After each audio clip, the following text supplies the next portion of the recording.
আমাদের আম্মাজান বিষ্ণু ইসা ইসলামের স্ত্রীরাও ওমরে ফারুককে ভয় পেতেন। সুবহানাল্লাহ কইবেন না? মাঝে মাঝে বিষ্ণু ইসা ইসলামের সাথে আম্মাজান আয়েশার ঝগড়া হতো না? আপনাদের ফ্যামিলিতে ঝগড়া হয় না? হয় না? কার কার দেখি? ওরে আল্লাহ, অনেক আল্লাহর ওলি আছে তো এই জায়গায়। ঝগড়া হয় না? কি কথা কয়, ঝগড়া হয় না বলে? বিশ্বনবীর ফ্যামিলিতে ঝগড়া হয়, আপনার ফ্যামিলিতে হয় না? মিষ্টি ঝগড়া। আর ও বিয়েই করে নাই।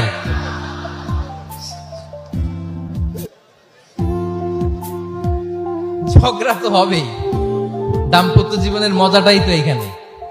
কখনো ঝগড়া, কখনো আনন্দ, একটু বৃষ্টি, একটু রোদ, একটু হাসি, একটু কান্না, ভালো লাগা, ভালোবাসা শেয়ার করে নেয়া, মিলেমিশে একাকার হয়ে যাওয়া, ঠিক কিনা? তো আল্লাহর হাবিব সাল্লাল্লাহু আলাইহি ওয়াসাল্লামের সাথে আম্মাজান আয়েশার ঝগড়া হতো। তো একদিন ঝগড়া হয়ে দুইজন রেগে আছে। খবরদার দুইজন রেগে থাকবেন না, আবার একজন রাগলে আরেকজন থেমে যাবেন, কারণ এই ছোট্ট ঝগড়া থেকে এটা অনেক সময় বিচ্ছেদের দিকে গড়ায়। আমার প্রিয় ফরিদপুরবাসী, ভাবি রেগে গেলে আপনি রাগেন না, ওই দিন আপনি একটু ঠান্ডা থাকেন। আবার আপনি রেগে গেলে, আমার মাইকের আওয়াজ যদি ভাবিরা শুনেন, আপনারা রেগে যায় না, একটু ঠান্ডা থাকবেন। দুইজনে রেগে গেলে তো তৃতীয় বিশ্বযুদ্ধ শুরু হবে, তাই না? একজন রেগে গেলে আরেকজন ঠান্ডা, কারণ এই সামান্য ঝগড়া থেকে ইগোর কারণে এটা বিচ্ছেদ আর ডিভোর্স পর্যন্ত গড়ায়। আর শয়তান এখানে উস্কানি দেয়, কারণ ইমানদারদের ফ্যামিলি ভাঙতে পারলে শয়তান সবচেয়ে বড় খুশি হয়, আর ইমানদারদের ফ্যামিলি টিকে থাকলে খুশি হয়ে যায় কে? আম্মাজান আয়েশা রাদিয়াল্লাহু তাআলা আনহার সাথে বিষ্ণু ইসা ইসলামের ঝগড়া হতো মাঝে মাঝে। একবার ঝগড়া হলো, বিষ্ণু ইসা ইসলামের রাগ, আম্মাজান আয়েশাও রাগ। তো বিষ্ণুই বললেন, আয়েশা, ঝগড়া করে আর কতক্ষণ থাকবো, আসো মিটমাট করি।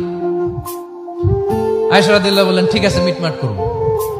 তো বিষ্ণু ইসা ইসলাম বললেন, মিটমাটের জন্য কারে ডাকবো? ওমর রে ডাকি। কয় না, ওমর রে না, ওমর গালিজ, ওমর অনেক রাগে, আমার ডর লাগে। কয় তাহলে তোমার আব্বারে ডাকি। কয় ডাকেন। কি খুশি! মেয়েদের মধ্যে অভ্যাসটা আছে না নাই? তাহলে তোমার আব্বারে ডাকি, ডাকেন। ডেকে নিয়ে আসা হলো। আবু বকর রাদিয়াল্লাহু তাআলা আনহু দাঁড়ালেন, আম্মাজান আয়েশা দাঁড়ালেন, বিশ্বনবীও দাঁড়ালেন। বিশ্বনবী বললেন, আয়েশা, তোমার আব্বা আসছে, এবার ঘটনা খুলে বলার পালা। তুমি বলবা নাকি আমি বলবো?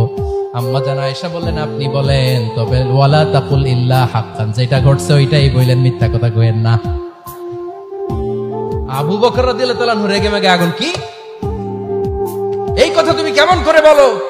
বিশ্বনবীকে মিথ্যা কথা কখনো বলবে? রেগে মেগে দিলেন মেয়ের গালে এক চড়। বানিয়ে বলতেছি না, মুসনাদ আহমদ ইবনে হাম্বলের হাদিস। বাবার হাতের থাপ্পড় খেয়ে আম্মাজান আয়েশা উল্টে বললেন।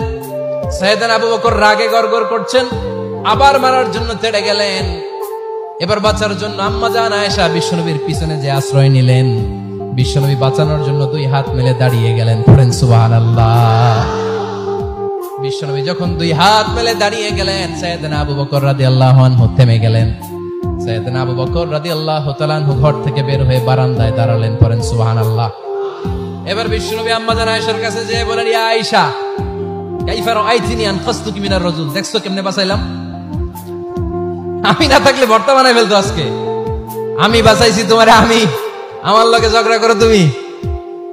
লজ্জায় পড়ে আম্মাজান আয়েশা খিলখিল করে হেসে দিলেন, বিশ্বনবীও হেসে দিলেন। দুইজনের হাসির মধুর আওয়াজ শুনে সাইয়েদনা আবু বকর বাইরে থেকে অবাক, কিরে এতক্ষণ না ঝড় তুফান, এখন দেখি হাসি। সালাম দিয়ে অনুমতি নিয়ে ভিতরে ঢুকলেন। ঢুকে দেখেন আম্মাজান আয়েশাও হাসে, বিশ্বনবীও হাসে। এ হাসি দেখে আবু বকর রাদিয়াল্লাহু আনহু হেসে দিলেন। আরশের উপর থেকে খুশি হয়ে গেলেন কে?